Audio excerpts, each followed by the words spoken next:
오늘 우리에게 주신 말씀 사도행전 21장 1절에서 14절, 사도행전 21장 1절에서 14절입니다. 제가 먼저 읽고 교독하겠습니다. 우리가 그들을 작별하고 배를 타고 바로 고스로 가서 이튿날 로도에 이르러 거기서부터 바다라로 가서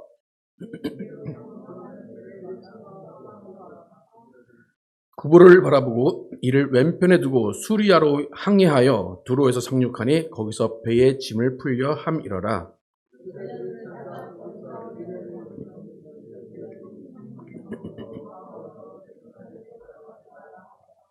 이 여러 날을 지낸 후 우리가 떠나갈새 그들이 다 그 처자와 함께 성문 밖에서 전송하거늘 우리가 바닷가에서 무릎을 꿇어 기도하고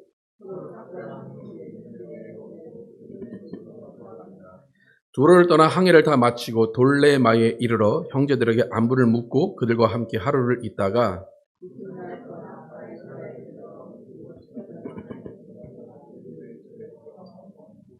그에게 딸 넷이 있으니 처녀로 예언하는 자라.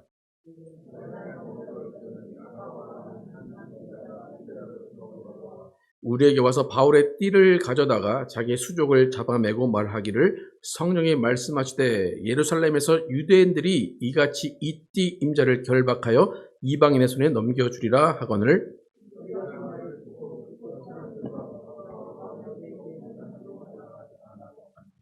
바울이 대답하되 여러분이 어찌하여 울어 내 마음을 상하게 하느냐. 나는 주 예수의 이름을 위하여 결박당할 뿐 아니라 예루살렘에서 죽을 것도 각오하였노라 하니 같이 읽겠습니다. 그가 고난을 받지 아니하므로 우리가 주의 뜻대로 이루어지이다 하고 그쳤노라. 아멘. 성령의 감동을 통한 교제와 권면이라는 제목으로 오늘 나누겠습니다. 그럼 오늘 성령 강림 주일입니다. 오순절이라고도 하는데 예수님께서 죽으시고 부활하신 후에 40일을 이 땅에 더 유해 계시다가 승천하시고 그 다음에 10일 후에 마가의 다락방에서 기도하는 120문도에게 성령이 오신 날을 기념하는 날이 성령 강림절입니다. 간단하게 말해서 성령 강림절은 예수님 승천 며칠 후에 성령님이 임하셨다는 겁니까? 열흘 후에 10일 후에 임하셨다. 그러고만 기억하시면 됩니다. 마가의 다락방에 임재하신 성령님은 그때 만들어지거나 그때 어디서 다 출현하신 분이 아니라 영원 전부터 계셨던 성령님이십니다. 구약에도 계셨고 계속해서 성경에 등장하셨던 분이 성령님이십니다. 그런데 성경에 말세에 내 영에 내 모든 육체에 내 영을 부어주리니 라는 성경 말씀이 응하여지는 그 순간이 바로 마가의 다락방에 성령이 임하신 오순절, 성령 강림절입니다.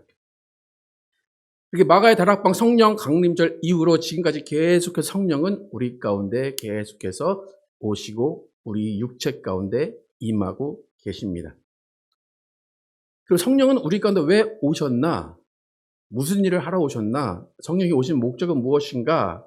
우리가 생각할 때 단 한 가지 구절만 생각하시면 됩니다. 사도행전 1장 8절 함께 읽어보겠습니다. 시작. 오직 성령이 너에게 임하시면 너희가 권능을 받고 예루살렘과 온 유대와 사마리아와 땅 끝까지 이르러 내 증인이 되리라 하시니라. 예수님께서 말씀하셨어요. 뭐 하면? 성령이 너에게 임하시면 그 다음에 결론은 뭡니까? 내 증인이 되리라. 성령이 임하시면 여러 가지 이유들이 막 있을 수 있지만 결론은 내 증인이 되리라 한 것입니다. 성령이 임하지 않았다면 여러분은 증인이 되지 않아도 됩니다. 하지만 성령이 임하시면 당연한 결과로 증인이 된다라고 분명히 예수님이 말씀하셨습니다. 몇 주 전에 살펴봤던 사도행전 19장 6절에서도 예수님을 믿었지만 성령이 계심도 알지 못했던 사람들에게 바울이 안수하여서 성령을 받게 했습니다. 그들이 예언도 하고 방언도 했다라고 성경은 증거합니다. 그러니까 성령의 임하심은 예수를 믿는 것 그 이상의 차원을 이야기합니다. 예수를 믿는 것에서 제자일지라도 예수를 믿는 것에서 더 나아가서 예수의 증인이 되게 하시기 위해 성령은 각 육체에 임하십니다. 그래서 이런 변화, 예수를 믿고 증인이 되고, 예수를 믿고 성령을 받고 증인이 되고, 성령을 받고 나서 어떻게 변화되느냐, 그 변화의 증거가 뭐냐면 권능을 받는다라고 이야기합니다. 너희가 권능을 받고 라고 말씀하셨어요. 이 권능도 참 다양합니다. 권능, 베드로처럼 요한처럼 안진병이 일으키는 권능일 수도 있고, 방언을 말하는 권능일 수도 있고, 예언을 말하는 권능일 수도 있고, 귀신을 쫓는 권능일 수도 있고, 여러 가지 권능이 있습니다. 이렇게 수많은 권능이 있지만 가장 중요한 권능은 뭐냐면 우리 자신이 예수님의 살아계심을 깨닫는 권능입니다. 우리 스스로 예수님의 살아계심을 깨달을 수 없습니다. 믿을 수는 있어요. 하지만 그것을 사실로 확인할 방법이 없습니다. 그렇기 때문에 성령이 임하시면 권능을 받고 해서 가장 큰 권능, 가장 중요한 권능은 우리 자신이 예수님이 지금도 살아계시다는 것을 깨닫는 권능입니다. 예수님이 살아계시다라는 것은 억지로 믿어야 하는 일이 아닙니다. 여러분이 믿지 않아도 예수님은 살아계십니다. 성령 받은 사람은 권능을 받고 그 권능으로 증인이 된다고 했는데, 그 증인이라는 것은 예수님이 지금도 살아계시다는 것의 증인입니다. 마가의 다락방 사건은 바로 10일 전에 예수님이 호련히 하늘로 사라졌어요. 예수님이 마술을 부릴 수도 있고, 아니면 사람들이 구름 가운데 있을 그때에 다른 데로 도망가셨을 수도 있어요. 그러니까 예수님이 어디로 갔나 의심하는 사람도 있을 것이고, 예수님이 죽었다는 사람도 있을 것이고, 여러 가지 소문들이 많이 났을 거예요. 근데 마가의 다락방에 있는 120분들에게 성령이 임하신 사건은 무엇인가 하면 예수님이 하늘에 계시다는 거예요. 하늘에 살아 계시다는 거예요. 왜 그럴까요? 예수님이 이 땅에 계실 때 뭐라고 하셨습니까? 내가 하늘로 올라가서 아버지의 성령을 받아서 너에게 주겠다. 너는 그 약속하신 성령을 기다리라 그랬어요. 10일 동안 기다린 자들에게 성령이 임하셨다는 것은 예수님이 하늘에 올라가셔서 하나님께서 하나님 아버지께 성령을 받아서 보내주셨다는 것입니다. 10일 동안 연락이 안 되는 사람에게 연락이 오거나 연락이 닿으면 어떤 기분이 드시겠습니까? 왜 또 연락하고 그러겠습니까? 기쁨 가운데 있겠죠? 살아있구나. 이분과 연락할 방법이 있구나. 이 사람과 연락할 수 있겠구나. 그 순간이 마가의 다락방입니다. 여러분, 그 이후로 마가의 다락방 10일 후에 성령께서 임하셔서 예수님과 연락이 닿은 이후로 그 다음 사람들은 계속해서 예수님과 연락을 할 수 있어요. 누구를 통해서 연락하면 됩니까? 성령님을 통해서 연락을 하면 됩니다. 여러분, 예수님과 연락을 해보신 적 있으십니까? 예수님과 좀 이렇게 대화하고 예수님 잘 계세요? 막 그러고 해보신 적 있으십니까? 그 방법은 단 한 가지입니다. 어떻게 해요? 성령으로, 성령의 감동으로, 성령의 역사로, 성령의 능력으로 할 수 있습니다. 그럼 사도행전이라는 것은 베드로나 바울이나 특별한 사람만 성령으로 예수님을 알 수 있다는 것이 아니라 모든 육체 가운데 내 영을 부어 주린이에요. 모든 육체가 성령으로 말미암아 예수 그리스도의 살아계심을 알 수 있고 깨달을 수 있고 경험할 수 있다는 것입니다. 오늘 본문은 교회와 온 성도들이 성령의 감동으로 어떤 말을 했다라고 증거하고 있습니다. 오늘 4절 함께 읽어보겠습니다. 시작. 제자들을 찾아 거기서 이래를 머물더니 그 제자들이 성령의 감동으로 바울더러 예루살렘에 들어가지 말라 하더라. 제자들이 바울을 맞이했습니다. 그래서 바울을 맞이했는데 그 바울은 이전에 성령께서 예루살렘에 가면 너는 결박당할 것이고 너는 고초를 당할 거야 라고 미리 말씀해 주셨어요. 근데 지금 만난 제자들도 그것을 알았습니다. 그래서 성령의 감동으로 바울에게 예루살렘에 가지 마세요 라고 이야기를 합니다. 근데 어떤 감동으로 했다고 합니까? 성령의 감동으로 이야기를 했습니다. 여러분, 이 제자들은 바울을 사랑하는 마음으로 바울을 생각하는 마음으로 예루살렘에 가면 다칩니다. 당신 죽을 수 있습니다. 라는 그런 마음으로 바울에게 예루살렘에 들어가지 마십시오 이야기했을 거예요. 그런데 그것이 성경은 어떻게 이야기를 했다고 증거합니까? 성령의 감동으로 그렇게 이야기했다라고 증거합니다. 그러니까 교회가 한 목소리로 성령의 감동으로 이야기한다. 이 장면은 참으로 아름다운 장면입니다. 성령 받은 자들이 함께하는 교회에서 자기 고집이나 자기 의로 말하는 것이 아니라 성령의 감동으로 권면할 수 있다는 것은 참 아름다운 장면입니다. 그런데 이렇게 성령의 감동으로 권면할 수 있다는 것은 성령이 주시는 생각과 음성을 분별할 수 있다는 거예요. 여러분 성령 받으시고 성령 가운데 살고 계십니다. 그러면 성령님은 여러분에게 끊임없이 말씀하고 계십니다. 알고 계십니까? 성령님은 여러분에게 끊임없이 생각하게 하시고 끊임없이 말씀하고 계십니다. 그래서 어떨 때는 내가 무슨 말을 하는지도 모르면서 성령의 음성을 얘기할 때도 있고, 내 생각과 전혀 반대되지만 성령의 생각을 이야기할 때도 있고, 내 생각을 성령의 생각으로 꼭 착각해서 이야기할 때도 있습니다. 그러니까 성령이 우리 안에 오셔서 우리에게 어떤 마음을 주시고 생각을 주시고 말하게 하시는 분이십니다.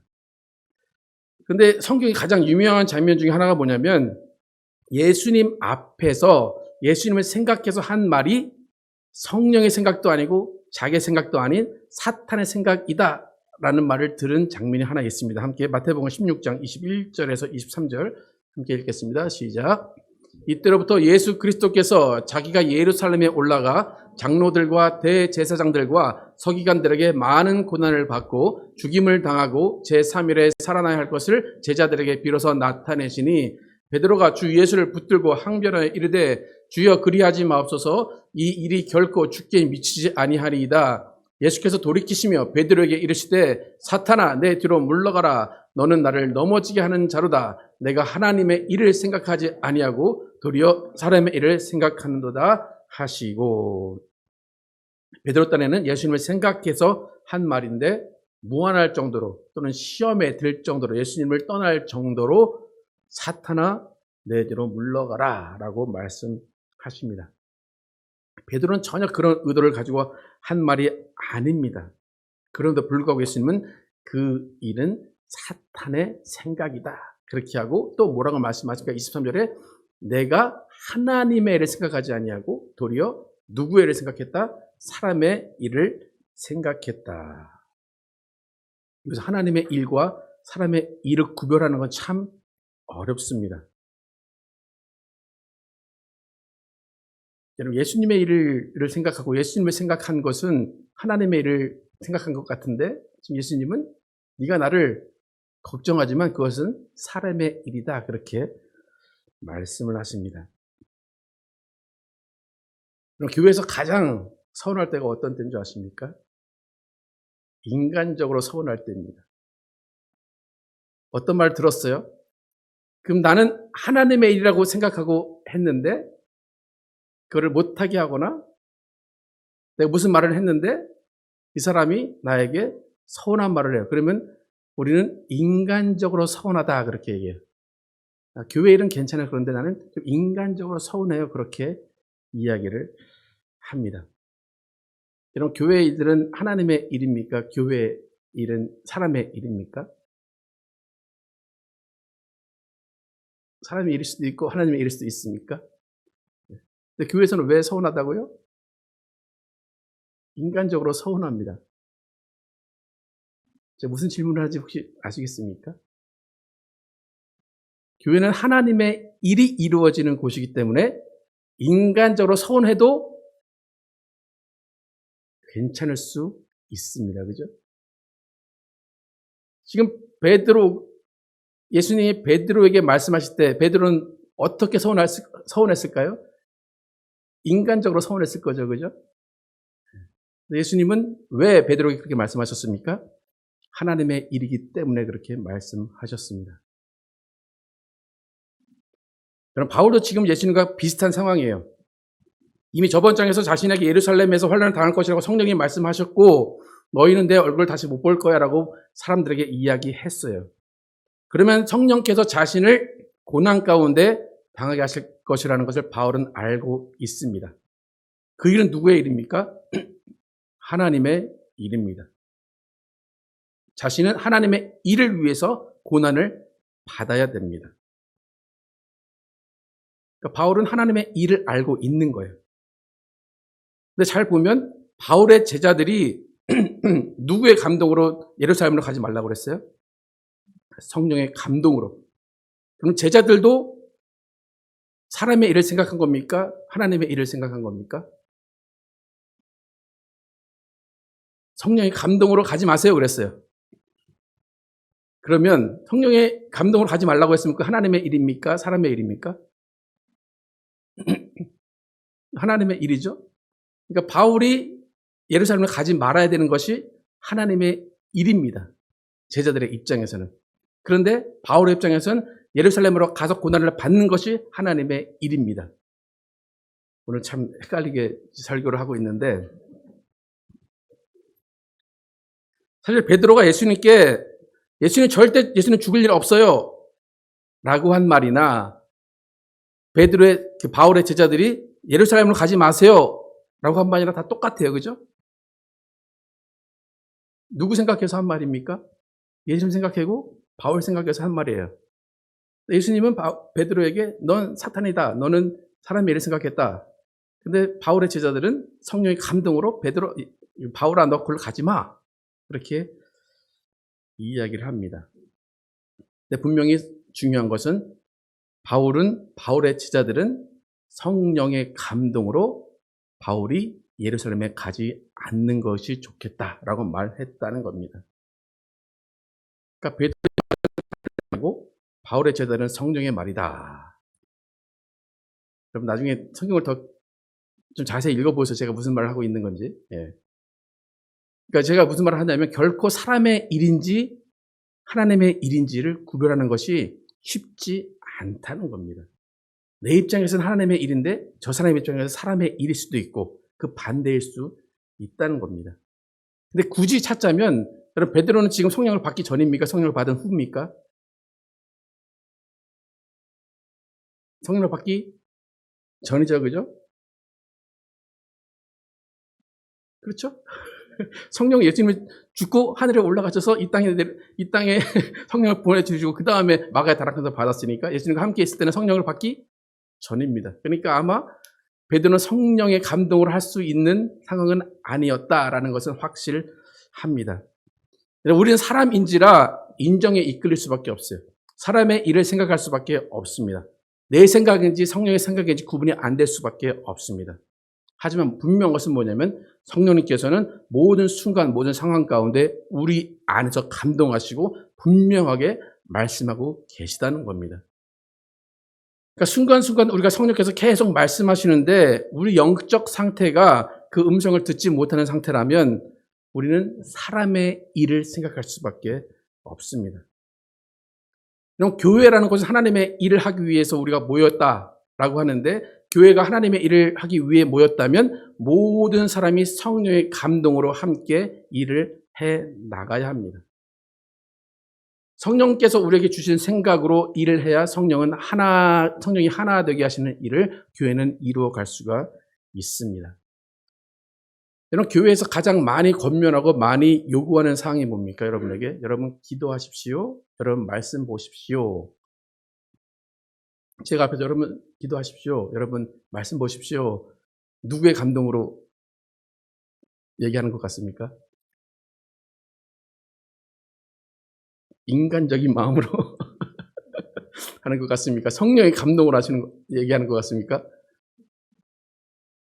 성령의 감동으로 얘기하는데 여러분은 뭐 어떻게 듣습니까? 또 잔소리하네. 네. 왜 기도하고 말씀 보라고 할까요? 성령의 감동을 같이 느껴야 되기 때문입니다. 누군가 한 사람의 성령의 감동을 느끼는 것도 좋아요. 그런데 그 성령의 감동을 함께 느껴야 돼요. 바울의 제자들이 함께 그 교회가 함께 바울 예루살렘에 올라가지 마. 라고 성령의 감동으로 이야기했던 것처럼 목사 한 명이 어떤 말을 했을 때 그 모든 것들을 모든 교인들이 성령의 감동으로 함께 이야기할 때 그 교회는 성령이 함께 하시고 성령이 충만한 교회입니다. 그것은 뭐냐면 깨어 있다는 거예요. 항상 깨어서 성령의 음성을 모두가 함께 듣고 있다는 겁니다. 마가복음 13장 31절에서 33절 함께 읽어보겠습니다. 시작. 천지는 없어지겠으나 내 말은 없어지지 아니하리라. 그러나 그날과 그때는 아무도 모르나니 하늘에 있는 천사들도 아들도 모르고 아버지만 아시느니라. 주의하라, 깨어있으라. 그때가 언제인지 알지 못함이라. 하나님의 말씀, 예수 그리스도의 말씀은 없어지지 않습니다. 그 말씀은 계속해서 살아 있습니다. 그리고 그 말씀을 성령께서 우리 가운데 주시는데 우리가 깨어 있지 않으면 그 말씀을 듣지 못한다는 겁니다. 요한복음 5장 25절 함께 읽어보겠습니다. 시작. 진실로 진실로 너에게 이르노니 죽은 자들이 하나님의 아들의 음성을 들을 때가 오나니 곧 이때라. 듣는 자는 살아나리라. 계속 깨어 있으라 라고 이야기합니다. 깨어 있어야 하는 이유는 들을 귀가 있어야 되기 때문입니다. 영적으로 깨어 있는 상태에서 성령의 감동, 성령의 음성을 들을 수 있기 때문입니다. 하나님께서 우리에게 원하시는 것은 우리가 성령으로 깨어있고 성령의 감동으로 말하고 성령의 감동으로 하나 되기를 원하신다는 것입니다. 그래서 바울이 사역을 보면 계속해서 성령을 받게 하고 방언을 말하게 하고 예언을 하게 하고 성령의 능력을 부어줍니다. 그 이유는 뭐겠습니까? 예수님이 언제 오실지 모르지만 그 때를 준비하고 깨어 있게 하기 위해서 그는 성령을 받게 하고 방언을 말하게 하고 예언을 하게 하는 것입니다. 고린도전서 14장 18절 함께 읽어보겠습니다. 시작. 내가 너희 모든 사람보다 방언을 더 말함으로 하나님께 감사하노라. 방언을 더 말함으로 기뻐하는 이유는 뭐냐면 항상 자기는 깨어 있다는 겁니다. 예수님이 언제 어떤 말씀을 하셔도 성령님이 어떤 감동을 주셔도 자신은 그것을 들을 수 있는 상태라는 것입니다. 여러분 성령의 음성 듣기 위해 항상 깨어 있기를 축복합니다. 우리 하이츠교회는 성령의 감동을 나누기 위해서 깨어 있기를 축복합니다. 바울이 세운 이방인 교회는 성령으로 깨어 있어서 성령의 감동으로 권면하고 축복을 합니다. 그리고 며칠이 지나서 또 다른 사람이 성령의 감동으로 바울에게 말을 하는 장면이 나옵니다. 본문 10절과 11절 함께 읽어보겠습니다. 본문 10절, 11절 시작. 여러 날 머물러 있더니 아가보라 하는 한 선지자가 유대로부터 내려와 우리에게 와서 바울의 띠를 가져다가 자기 수족을 잡아매고 말하기를 성령이 말씀하시되 예루살렘에서 유대인들이 이같이 이 띠 임자를 결박하여 이방인의 손에 넘겨주리라 하거늘. 이 사람은 선지자로서 바울의 고난을 예언을 합니다. 이렇게 바울이 세운 교회들 또 바울과 함께 있던 사람은 성령의 감동으로 성령의 말씀을 따라서 예언을 하고 권면을 하고 있습니다. 교회는 성령의 감동이 필요합니다. 성령의 감동으로 역사가 이루어지고 성령의 감동으로 일이 이루어집니다. 사실 지금까지 제가 이렇게 쭉 설교했는데 오늘 설교는 이 다음부터 지금 시작이 됩니다. 여러분 성령의 감동 많이 받으시기를 축복합니다. 성령으로 일하시기를 축복합니다. 성령으로 열심을 다하시기를 축복합니다. 그런데 거기서 끝나면 안 됩니다. 12절부터 14절까지 함께 읽어보겠습니다. 시작.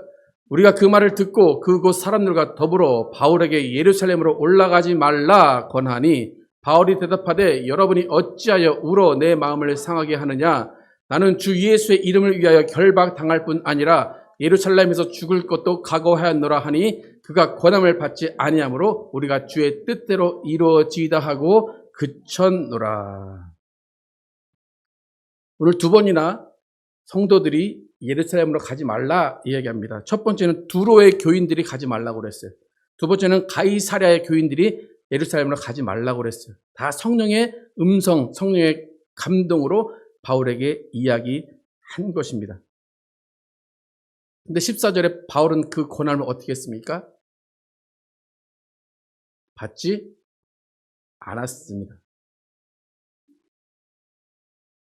너희가 성령의 감동으로 이야기한 것 알아. 하지만 나도 성령의 감동이 있어 이거예요.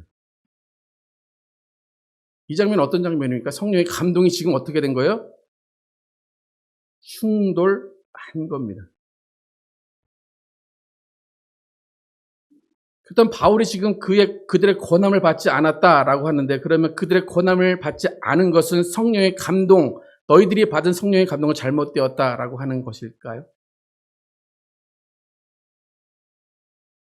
여러분, 이런 상황이 교회 가운데 많이 이루어집니다.